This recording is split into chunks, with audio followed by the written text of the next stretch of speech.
Nah, pagi ini saya akan berbagi dengan saudara satu pengajaran firman yang saya berikan judul 12 batu peringatan. Ketika saya coba renungkan ayat ini, saya dapatkan begini, inilah awal di mana Yosua menjadi seorang pemimpin yang baru. Pemimpin yang baru dipilih oleh Tuhan, diurapi Tuhan menggantikan Nabi Musa, hamba Tuhan yang sudah mati itu. Rencana Tuhan jalan terus, ya. Dan ternyata inilah mujizat pertama, keajaiban pertama yang dialami dalam kepemimpinan daripada Yosua. Sungai Yordan terbelah jadi dua. Mari kita baca ayatnya saudara ya. Yosua pasal 4 ayat 5 sampai dengan ayatnya yang ke-9. Kita baca bergantian saudara ya. Saya baca ayat 5, saudara 6, nanti 9-nya sama-sama. Begini kata firman Allah, Yosua pasal 4 ayat yang ke-5. Dan Yosua berkata kepada mereka, menyeberanglah di depan tabut Tuhan Allahmu ke tengah-tengah sungai Yordan, dan angkatlah masing-masing sebuah batu ke atas bahumu menurut bilangan suku orang Israel. Teruskan ayat yang ke-6. Supaya ini menjadi tanda di tengah-tengah kamu, jika anak-anakmu bertanya di kemudian hari, apakah artinya batu-batu ini bagi kamu? Ayat 7 ya. Maka haruslah kamu katakan kepada mereka bahwa air sungai Yordan terputus di depan tabut perjanjian Tuhan. Ketika tabut itu menyeberangi sungai Yordan, air sungai Yordan itu terputus. Sebab itu batu-batu ini akan menjadi tanda peringatan bagi orang Israel untuk selama-lamanya. 8 terus. Maka orang Israel itu melakukan seperti yang diperintahkan Yosua. Mereka mengangkat 12 batu dari tengah-tengah sungai Yordan seperti yang difirmankan Tuhan kepada Yosua menurut jumlah suku Israel. Semuanya itu dibawa merekalah ke seberang, ke tempat bermalam, dan diletakkan di situ. Ayat 9 sama-sama ya, 2 dan 3. Pula Yosua menegakkan 12 batu di tengah-tengah sungai Yordan itu, di tempat bekas berjejak kaki para imam pengangkat tabut perjanjian itu. Batu-batu itu masih ada di sana sampai sekarang. Saudara, ketika saya baca Yosua pasal 4 ayat 5 sampai 9, yang saya tangkap gitu ya, kira-kira yang Tuhan singkapkan kepada saya sebetulnya hal yang sederhana yang saya mampu tangkap dari ayat ini. Yang saya tangkap di sini adalah cara kerja daripada Tuhan. Mari kita lihat gambar yang pertama, cara kerja Tuhan. Jadi ketika bangsa Israel itu menyeberangi sungai Yordan, maka hal pertama yang diingatkan Tuhan, ini cara kerjanya Tuhan buat umatnya termasuk buat kita adalah ini. Mereka disuruh mendirikan 12 batu peringatan. Ini kan jadi tema kita. Ya. Jadi coba Anda lihat ayat ini supaya jelas. Ayat 5 menjelaskan ini. Saya baca, perhatikan baik-baik. Ya. Dan Yosua berkata kepada mereka. Ini pesan Tuhan kepada Yosua disampaikan kepada bangsa Israel. Menyeberanglah di depan tabut Tuhan Allahmu ke tengah-tengah sungai Yordan. Dan dikatakan angkatlah masing-masing sebuah batu, perhatikan, ke atas bahumu menurut bilangan suku orang Israel. Jadi ketika saya membaca ayat ini saya punya bayangan begini. Setelah mereka menyeberang sungai Yordan itu ada pesan saudara ya. Jadi sebelum menyeberang ada pesan begini. Setiap imam atau Lewi, ada 12 suku Israel, masing-masing suku ada wakilnya. Itu mengangkat sebuah batu, diangkat di bahu mereka. Bayangan saya begini, berarti tadinya sebelum saya baca baik-baik ayat ini dengan detail, dengan teliti, saya pikir para imam, para Lewi ini mengangkat batu yang besar-besar. Ternyata tidak. Kondisi batu yang diangkat para imam, para Lewi, masing-masing wakil dari suku Israel, itu adalah batu yang mampu diangkat satu orang, diangkat di atas bahu mereka. Jadi ada 12 batu disusun menjadi batu memorial, monumen, menjadi batu peringatan. Nah, pertanyaannya adalah 12 batu peringatan itu dibangun, didirikan menjadi sebuah memorial, menjadi sebuah batu ingat-ingatan atau monumen, itu tujuannya untuk apa? Ayat 6, ayat 7 menjelaskan ini, saudara ya. Untuk apa sebetulnya 12 batu yang mewakili 12 suku Israel itu dibangun sebagai memorial? Untuk apa? 6 dan 7 menjelaskan, saya baca ya, perhatikanlah baik-baik.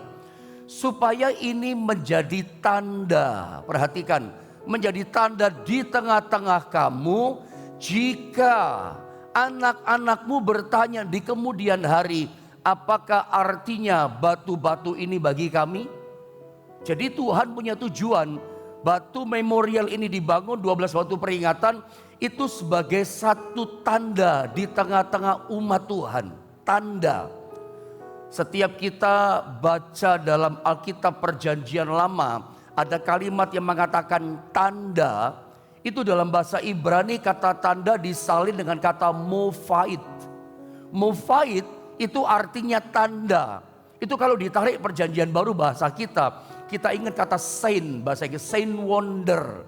Kata tanda mofait itu seringkali diterjemahkan sebagai tanda mujizat, tanda heran, tanda yang besar daripada Tuhan. Memang itu tujuannya. Kalau generasi kedua, misalnya orang tua punya anak, anak kita tahu ikut nyebrang, tapi anak kita punya cucu generasi berikutnya, cucu kita nggak pernah tahu peristiwa menyeberang itu. Bagaimana sungai Yordan pernah dibikin kering sama Tuhan, terbelah jadi dua. Cucu itu nggak pernah lihat. Nah, makanya didirikan 12 batu peringatan. Didirikan yang namanya 12 batu memorial. Nanti kalau ada cucu-cucu, anak cucu yang tanya nggak ngerti, ya bisa jawab, oh ini sebagai tanda peringatan. Peringatan apa saudara? Mari baca ayat 7. Saya ingin kita baca sama-sama di ayat yang ke-7. 2, 3. Maka haruslah kamu katakan kepada mereka bahwa air sungai Yordan terputus di depan tabut perjanjian Tuhan. Ketika tabut itu menyeberangi sungai Yordan, air sungai Yordan itu terputus. Sebab itu batu-batu ini akan menjadi tanda peringatan bagi orang Israel. Apa saudara? Untuk selama-lamanya, seumur hidup mereka, bahkan selama-lamanya jadi tanda peringatan. Di dalam ayat ini, saudara ya, perhatikan gambar berikutnya. Jadi ternyata 12 batu peringatan ini dibangun, didirikan, itu untuk apa? Untuk mengingat kasih setia Tuhan sepanjang kehidupan mereka. Ayat 7 keren, pakai bahasa menjadi ingat-ingatan selama-lamanya. Ingat-ingatan apa? Tanda apa? Tanda kasih setia Tuhan. Tanda kebaikan Tuhan yang kita nggak boleh lupa sepanjang hidup kita. Khusus ayat ini tentang pelajaran Yosua, saya sering ajarkan sama jemaat di Jombang. Ya, kita itu sebagai orang percaya, sebagai orang Kristen, kita itu mesti punya yang namanya kenangan-kenangan indah dengan Tuhan. Tahu ya maksud kenangan? Kenangan-kenangan yang manis, kenangan-kenangan kebaikan Tuhan. Ada mesti punya itu di hati kita. Atau istilah saya yang saya suka lepaskan sama jemaat di Jombang, kita itu mesti membangun di pikiran atau hati kita satu monumen memorial, satu museum di hati kita. Koleksinya itu apa isinya? Ya kenangan indah tadi, perbuatan-perbuatan baik Tuhan. Ada satu lagu lama Pantai Kosta, orang Kristen lama Pantai Kosta pasti tahu lagu ini. Hitung berkat-Mu satu-satu, ingat semua janganlah lupa. Itu lagu zaman dulu. Hitung berkat-Mu satu-satu, ingat semua janganlah lupa. Lagu ini bagus loh. Ini diambil dari kitab Mazmur. Itu perkataan Daud untuk menghitung berkat. Firman Allah mengajar kita, kalau Anda mau hitung, yang dihitung jangan kesusahannya. Itu Alkitab ajarkan. Yang Anda hitung-hitung bukan penderitaan kita. Yang kita hitung-hitung bukan kesusahan kita, tantangan, problematika. Jangan hitung-hitung itu. Apa yang kita harus hitung dalam Alkitab yang diajarkan sama kita? Hitung berkatnya, hitung kebaikannya. Tujuannya apa? Ingat dan jangan lupa segala kasih setia kebaikan Tuhan. Kenangan-kenangan manis seperti ini perlu kita hitung menjadi satu memorial, jangan dilupakan. Karena itu akan membuat kita iman kita teguh. Kenangan manis dengan Tuhan, kenangan indah dengan Tuhan. Anda ditolong Tuhan, diberikan jalan keluar, sakitmu disembuhkan sama Tuhan. Bukankah semuanya itu menceritakan kasih setia Tuhan? Itu diingat-ingat, itu dihitung-hitung, jangan dilupakan. Kenapa kita hitung punya kenangan manis? Itu membuat kita kuat. Itu membuat kita teguh, tegar iman kita saat kita menghadapi masa sukar. Tetap tegar hadapi masa sukar. Kenapa? Punya kenangan manis dengan Tuhan. Itu penting. Ada mau contoh? Mari saya tunjukkan tentang kisah Daud yang dicatat dalam 1 Samuel pasal 17 ayat 37. Ketika Daud hadapi Goliat, dipanggil sama Raja Saul. Lihat perkataan Daud. Seorang yang berani, gak ada takutnya. Ini belajar dari bersikaplah seperti Daud ketika menghadapi masalah yang baru. Ini tahun baru 2023. Pasti di depan kita ada masalah-masalah yang baru. Bahkan bukan cuma baru. Bisa jadi kita menghadapi masalah-masalah yang lebih besar dibanding tahun kemarin. Saya bukan menubuatkan, tidak. Tapi ada kemungkinan seperti itu. Ada masalah lebih besar bisa jadi kita hadapi. Kesulitan lebih besar dalam pekerjaan. Klien lebih besar. Bersikaplah seperti Daud. Punya kenangan manis. Saya baca ya. Pula kata Daud, Tuhan yang telah melepaskan aku dari cakar singa dan dari cakar beruang. Dia juga, Tuhan juga akan melepaskan aku dari tangan orang Filistin itu. Goliat maksudnya. Kata Saul kepada Daud, pergilah, Tuhan menyertai engkau. Lihat kisah tentang Daud. Dia gak takut hadapi masalah yang baru. Dia tidak takut hadapi masalah yang jauh lebih besar. Dulu dia punya kenangan manis dan dia hitung itu. Dia ingat itu. Dia berkata, dulu Tuhan lepaskan aku dari cakar singa dan beruang. Bahkan dia berkata gini, sekarang juga Tuhan yang sama lepaskan aku dari tangan Goliat raksasa yang besar itu. Kenapa orang lain semua takut tetapi Daud tidak takut? Ini yang saya bilang. Karena dia punya kenangan yang indah. Itu tersimpan di hatinya. Dia hitung-hitung kebaikan Tuhan. Dia tidak lupakan pertolongan Tuhan. Dia selalu ingat mujizat, tanda keajaiban yang Tuhan sudah kerjakan dalam hidupnya. Saudara, saya jadi ingat apa yang saya pernah ajarkan sama saudara. Sekarang juga saya sedang ingat itu. Dan saya percaya ini rema buat kita. Kenapa? Tuhan bikin tanda mujizat sama kita. Kenapa Tuhan berkati saudara? Kenapa Tuhan sembuhkan saudara? Dikasih perkara yang heran, dikasih perkara yang besar. Kenapa? Karena setelah manusia jatuh dalam dosa, saya ingat itu, manusia itu gak bisa lihat Tuhan secara fisik.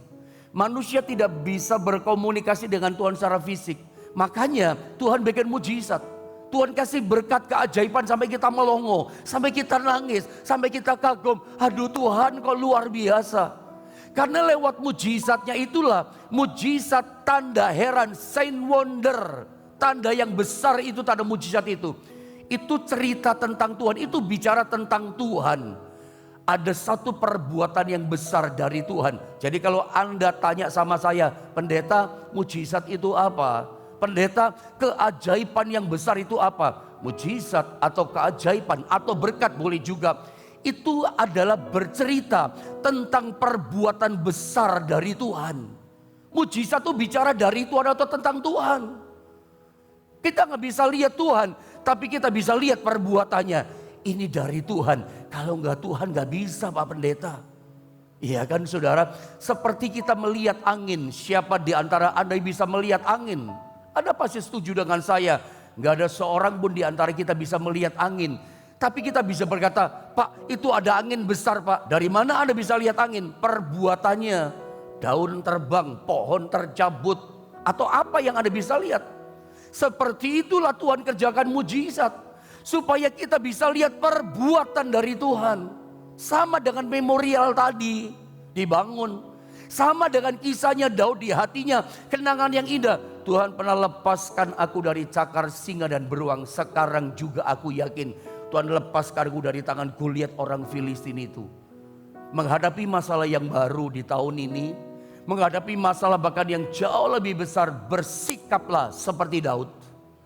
Punya kenangan manis, ingat pertolongan Tuhan. Kalau dulu Tuhan tolong saya, sekarang aku percaya Tuhan juga sama yang sama tolong kehidupanku juga. Ini penting saudara. Makanya Mazmur 103, lagi-lagi Daud yang berkata begini. Dari Daud, saya baca saja ya, saya terangkan pendek. Pujilah Tuhan hai jiwaku, pujilah namanya yang kudus hai segenap batinku. Indah ayat ini. Pujilah Tuhan hai jiwaku, dan perhatikan, janganlah lupakan segala kebaikannya. Jangan lupakan kasih setia kebaikan Tuhan. Itu kenangan manis. Itu bagaikan 12 batu peringatan memorial itu. Lihat batu itu, ingat, oh kebaikan Tuhan. Aku ingat pertolongan Tuhan. Jangan lupakan pertolongan, hitung-hitung berkatnya itu saudara ya. Dia yang mengampuni segala kesalahanmu, yang menyembuhkan segala penyakitmu, dan seterusnya, dan seterusnya. Nah, lihat gambar berikutnya dengan cepat. Ternyata 12 batu peringatan ketika saya baca di ayat 9, itu bukan cuman ada di seberang sungai Yordan, dibangun di sana. Kalau anak cucu lihat, orang tua bisa ceritakan, mak engkongnya, opa oma ceritakan. 12 batu ini mengingat kebaikan Tuhan. Dulu sungai Yordan terbelah jadi 2. Tuhan keringkan sungai Yordan gitu loh. Ternyata 12 batu peringatan, 12 batu memorial itu bukan cuma di seberang di tepi sungai Yordan. Di ayat ini menunjukkan kepada kita ada 12 batu peringatan yang lain. Terkejut juga saya baca ayat ini. Di mana letaknya? Di dalam sungai Yordan, di tengah-tengah sungai Yordan. Mari saya baca saudara ya. Ada 12 batu peringatan yang lain ternyata. Ayat 9 saya baca dari Yosua pasal 4 yang sama. Pula dikatakan ayat ini, Yosua menegakkan 12 batu, dikatakan di tengah-tengah sungai Yordan itu. Di tempat, ini keren loh. 12 batu di tengah-tengah sungai itu dikatakan di tempat bekas berjejak kaki para imam. Ada jejak-jejak kaki Tuhan lewat para imam. Pengangkat tabut perjanjian itu. Batu-batu itu masih ada di sana sampai sekarang. Saya berkata jujur saja ya, saya tidak mengerti, atau mungkin begini saya ngomong, saya belum paham kata batu-batu itu masih ada di sana sampai sekarang. Karena saya belum pernah lihat batu itu. 12 batu peringatan yang ada di sungai Yordan yang sekarang ini. Waktu Tur Holil Israel, ya enggak pernah lihat 12 batu peringatan yang di tengah-tengah sungai Yordan ini. Apakah ini betul masih ada sampai sekarang? Saya coba cari tahu lewat para penafsir Alkitab, saya kejar, nggak ketemu juga saudara ya. Tapi menurut saya begini, kata batu-batu itu masih ada sampai sekarang di tengah sungai Yordan tadi, itu mungkin kata sekarang itu adalah kata sekarang pada waktu pencatatan kisah ini ditulis dalam Alkitab. Apakah sekarang 2023 masih ada? Ya saya nggak ngerti juga. Anda tanya pendeta lain juga mungkin juga nggak tahu juga. Itu rahasia Tuhan. Tapi mari saya jelaskan dari ayat ini. Ternyata 12 batu peringatan itu ada di seberang yang satu. Lalu yang kedua itu ada di tengah-tengah sungai Yordan. Yang satu kelihatan, yang satu gak kelihatan. Kenapa gak kelihatan? Sungai Yordan kalau tertutup gak kelihatan. Coba lihat ayat 18. Ini yang saya maksudkan. Ini gak kelihatan. Kalau tertutup oleh air. Saya baca dengan cepat ya. Ketika para imam pengangkut tabut perjanjian Tuhan itu, lihat ayat ini, keluar dari tengah-tengah sungai Yordan, dan baru saja kaki para imam itu dijejakkan di tanah yang kering di seberang, imam semuanya naik. Maka dikatakan apa? Berbaliklah air sungai Yordan itu ke tempatnya, perhatikan ayat ini, dan mengalir seperti dahulu dengan meluap, banjir meluap sepanjang tepinya. Kalau Tuhan keringkan terbelah supaya mereka nyebrang, memang dalam zaman itu belum mengalami penyempitan kerak bumi. Sungai Yordan 3000 tahun yang lalu di zaman Musa dan Yosua itu besar, itu sangat-sangat dalam, sehingga Tuhan mesti keringkan belah dulu sungai Yordan. Begitu imam nyampe di tepi, tertutup kembali. Berarti apa? 12 batu peringatan di tengah-tengah sungai Yordan tidak kelihatan. Pertanyaannya bikin penasaran sebetulnya. Ya, untuk apa gitu loh. Ya, Tuhan memerintahkan Yosua mendirikan 12 batu peringatan, yang satu di seberang sungai Yordan, semua orang bisa lihat. Ya, anak mereka, cucu mereka yang tidak pernah lihat mujizat bisa lihat batu peringatan itu. Tetapi yang kedua, 12 batu peringatan di tengah-tengah Yordan tidak kelihatan. Untuk apa coba dibikin yang dalam sungai itu? Yang tidak kelihatan sama orang, tidak nampak sama orang. Ketika saya coba renungkan ayat ini, Tuhan ingatkan saya tentang sebuah kisah pengajaran Tuhan dalam Matius pasal 13 ayat 2, 10, 11. Saya bikin loncat-loncat karena waktu. Saya baca saja. Maka datanglah orang banyak berbondong-bondong lalu mengerumuni dia, sehingga ia naik ke perahu dan duduk di situ, sedangkan orang banyak semuanya berdiri di pantai. Maka datanglah murid-muridnya dan bertanya kepadanya, mengapa engkau berkata-kata kepada mereka dalam perumpamaan? Siapa mereka di sini? Orang banyak berbondong-bondong, orang yang umum. Tuhan bicara pada mereka bentuk perumpamaan. Jawab Yesus, kepadamu diberi karunia. Karunia apa? Karunia untuk mengetahui rahasia kerajaan sorga. Tetapi kepada mereka tidak. Yang di dalam sungai Yordan itu kan rahasia. Tidak ada orang tahu, tidak ada orang bisa lihat. Kalau 12 batu peringatan di tepi sungai Yordan, itu orang bisa lihat. Saudara, ketika saya menyampaikan firman Allah ini kepada saudara, memang ada rahasia-rahasia firman yang disingkapkan di sini. Tetapi itu disingkapkannya kepada Anda, itu lewat saya. Tuhan singkapkan kepada saya bagi kepada saudara. Tapi kalau saya artikan, ketika Anda mendengar firman yang disingkapkan rahasia ini, Anda bisa lihat dengan jelas, Anda bisa menangkap, oh ini maksudnya firman Allah ini.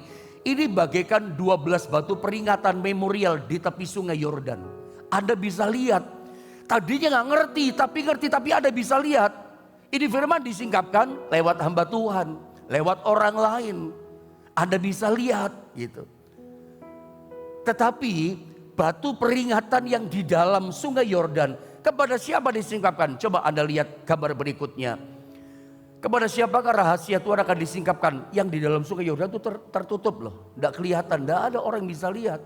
Tetapi akan bisa disingkapkan. Kepada siapa disingkapkan? Ya kepada Anda dan saya.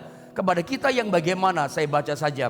Mazmur 25 ayat 14. Saya baca begini kata firman. Tuhan bergaul karib, perhatikan, dengan orang yang takut akan Dia dan perjanjiannya atau firman-Nya diberitahukannya kepada mereka. Firman itu dibuka rahasia kepada siapa? Orang yang bergaul karib dekat dengan Tuhan dan orang yang takut akan Dia. Satu contoh, Abraham. Ini contoh yang jelas.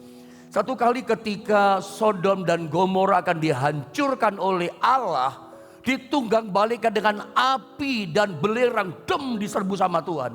Tidak ada orang tahu, satupun manusia dunia nggak ada yang tahu. Itu rahasia yang tertutup. Tetapi Tuhan datang kepada Abraham, Tuhan beritahu rahasia itu.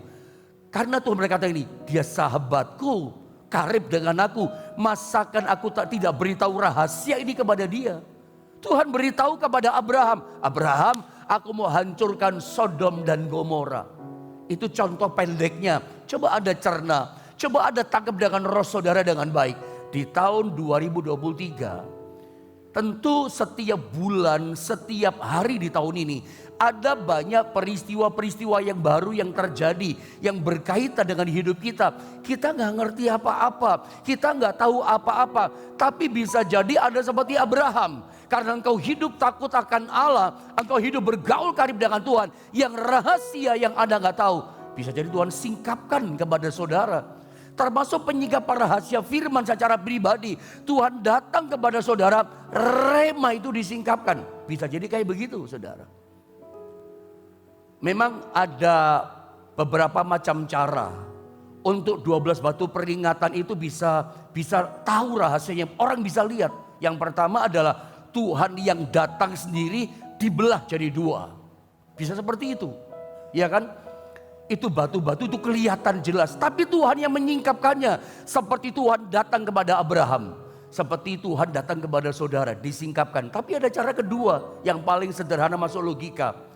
Harus datang musim yang kering yang panjang sampai sungai Yordan jadi kering kerontang, tanahnya kering. Maka baru kelihatan ada 12 batu peringatan yang kita baca tadi di ayat 9. Itu ada jejak-jejak kaki Tuhan di situ lewat para imam.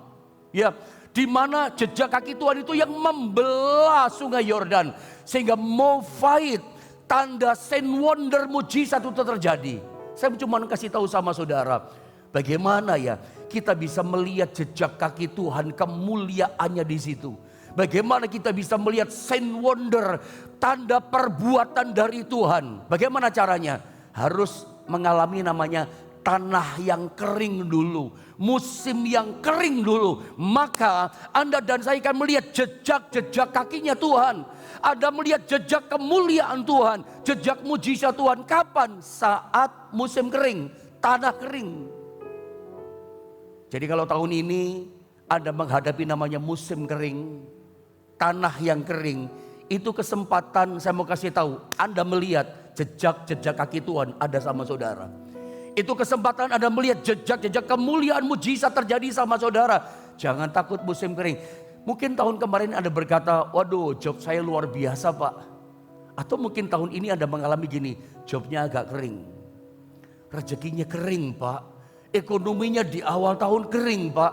Biasanya order proyek luar biasa Pak. Tapi ini di bulan Januari ini agak kering Pak. Jobnya tidak ada job Pak. Tidak usah takut. Ya, tetap dekat sama Tuhan. Tetap karib sama Tuhan. Justru di tanah yang kering. Disitulah di musim yang kering. Tuhan bilang gini, engkau akan melihat jejak-jejak kemuliaan Tuhan.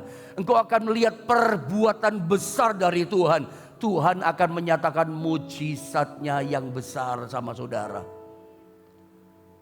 Saya tutup dengan satu cerita saudara ya.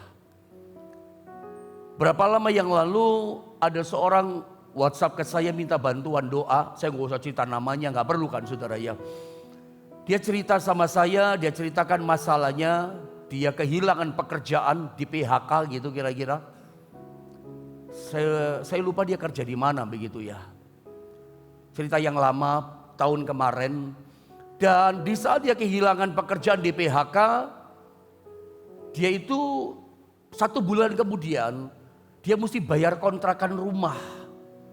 Sedangkan uang sudah nggak ada, pakai keperluan yang lain. Ketika dia bulan depan 1 bulan kemudian mesti bayar kontrakan rumah. Kalau dia tidak bisa bayar kontrakan rumah, konsekuensinya dia mesti keluar dari rumah itu. Artinya ya dia harus punya rumah yang baru lagi untuk dia tinggal. Rumah kontrakan kah atau rumah yang baru untuk dia tinggal begitu. Tapi masalahnya uang gak ada, kerjaan gak ada. Bantu doa Pak Gembala, Pak Yohanes. Rata-rata jemaat online kalau panggil saya Pak Gembala. Mereka merasa saya gembala online mereka. Mereka merasa mendapat makanan rohani tiap hari dari saya. Dari Senin sampai Minggu, Senin sampai Minggu. Tiap hari dapat makanan rohani dari saya. Makanya oke, tidak keberatan mereka panggil saya Pak Gembala. Doakan, saya doakan. Saya doakan meskipun lewat chatting atau di rumah saya doakan pergumulan mereka. Apa yang terjadi saudara ya? Setelah 1 bulan kemudian dia ceritakan progresnya, belum dapat kerjaan Pak, sering dia sering bantu doa Pak, bantu doa Pak, saya tetap bantu doa Anda, terus Pak saya bantu doa Anda Pak, gitu saya katakan. Dan melewati 1 bulan kemudian tiba-tiba dia cerita yang bikin saya cukup tercengang juga. Tercengang dalam arti ini, kagum saya dengan perbuatan Tuhan. Di musim kering, di musim sulit, ya justru dia mengalami jejak Tuhan. Justru dia mengalami jejak-jejak kemuliaan, mujizat, tanda itu dinyatakan. Karena kemudian dia itu mendapat tawaran sebuah pekerjaan. Dia ngelamar, diterima di satu perusahaan yang cukup bagus gitu ya. Pabrik yang cukup besar. Dia bekerja di situ karena sebuah perusahaan besar. Apa yang dia dapatkan? Dia punya hak fasilitas. Disediakan rumah baru buat dia, untuk dia dan keluarganya. Dua-dua dia dapat.